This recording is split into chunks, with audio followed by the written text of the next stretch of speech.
여러분 안녕하세요. 평화부동산입니다. 금일 말씀드릴 내용은 농어촌 주택을 취득하려고 하는데 괜찮을까 입니다. 며칠 전에 이제 제가 아시는 분이 요것을 질문하셨습니다. 예, 농어촌 주택을 이제 본인이 취득하려고 하는데 괜찮을지 아닐지를 물어보셨습니다. 어떤 내용이냐 하면요, 서울에 아파트를 한 채 보유하고 있고 시골에 농가주택을 하나 매수해 두었다가 나중에 내려가서 살려고 하는데 괜찮을까 하는 것을 저한테 물어본 내용이었습니다. 네, 요 내용이죠. 그러면은 그 농어촌 주택 취득자에 대한 특례가 있습니다. 농어촌 주택. 그러니까 농촌주택, 어촌주택 합친 거죠. 농어촌 주택. 2003년 8월 1일부터 2020년 12월 31일까지니까 내년 12월 31일까지네요. 올해가 2019년이니까요. 농어촌 주택 취득자에 대한 특례가 있습니다. 한번 볼까요? 거주자 및 배우자가 구성하는 1세대가 한 개의 농어촌 주택을 취득하여 3년 이상 보유하다. 양도하면 양도소득세가 면제됩니다. 3년 이상 보유하다. 양도하면 양도소득세가 면제됩니다.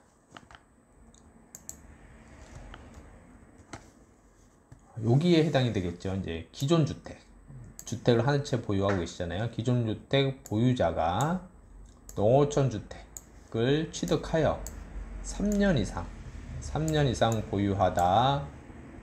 기존 주택 양도시 1주택 소유로 보아 양도소득세 비과세가 됩니다. 그러니까 양도소득세가 없죠.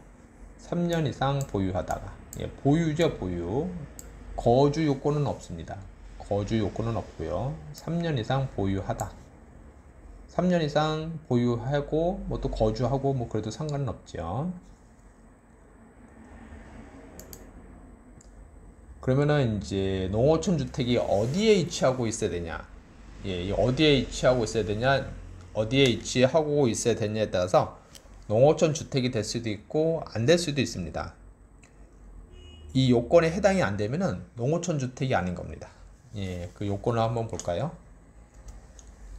읍 또는 면 지역입니다. 읍 또는 면 지역에 소재해야 됩니다. 제외는 광역시의 광역시의 군은 제외됩니다. 수도권 지역도 제외되죠. 서울이나 경기도권은 제외가 되고요. 도시 지역, 그러니까 무슨 시는 시 안에는 제약이 되고요. 시 및 허가구역. 그 다음에 지가 급등 지정지역은 안 됩니다. 그 다음에 관광단지도 안 되고요. 읍 또는 면 지역에 위치해야 되는데 요 조건에 해당되는 것들은 다 안 됩니다.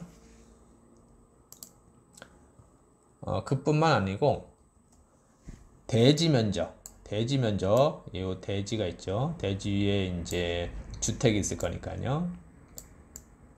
그 대지 면적이 660제곱미터 이내에 됩니다. 660제곱미터 이내. 그러면은 얼마 되나요? 약 200평이 조금 안 되는 거죠.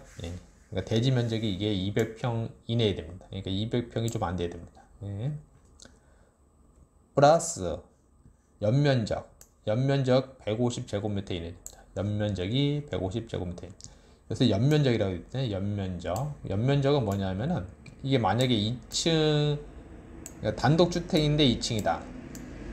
그럼 여기가 이제 70제곱미터고 여기가 70제곱미터다.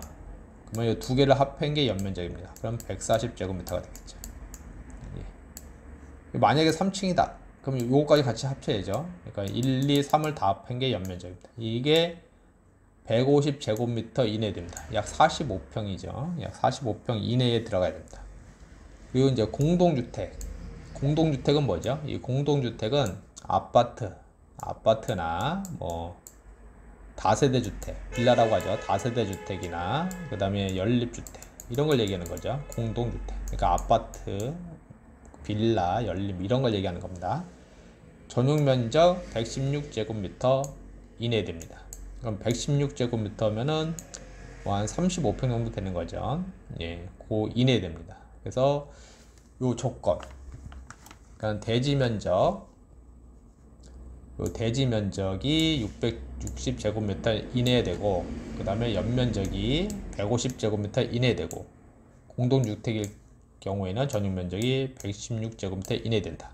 만약에 대지가 이렇게 있는데 이게 이제 650제곱미터다.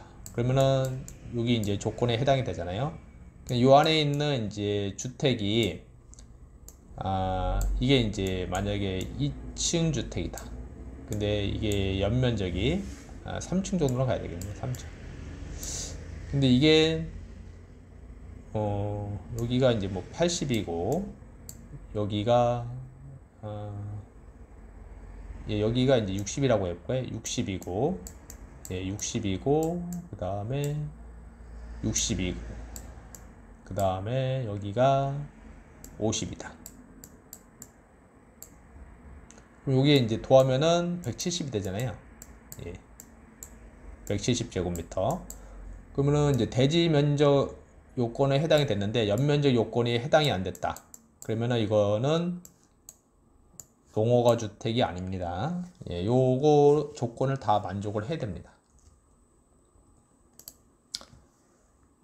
그래서 그것뿐만 아니고 주택 및 부수되는 토지 가액의 기준 시가 합계액, 기준 시가 합계액이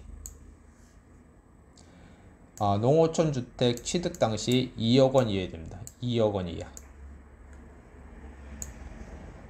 그 다음에 한옥은 4억 원 이하 됩니다. 한옥은 4억 원 이하. 4억 원 이하 됩니다. 그러니까 거래가 이제 이게 막 3억이다. 그러면 해당이 안 되죠. 농어촌 주택이 아닙니다. 그래서 이 조건을 다 만족을 해야 됩니다.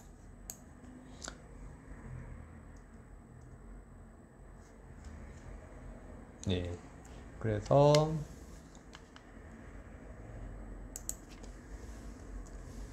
그 다음에 이제 일반 주택 양도 당시 그러니까 3년 이상 보유를 했다가 기존 주택이 있고요.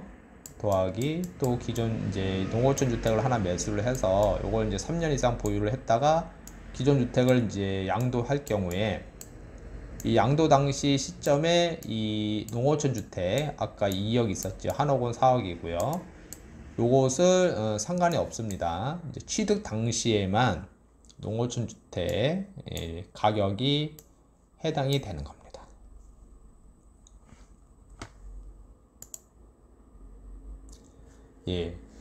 제가 말씀드린 내용은 이제 가장 기본적인 사항들이었고요. 이제 자세한 사항은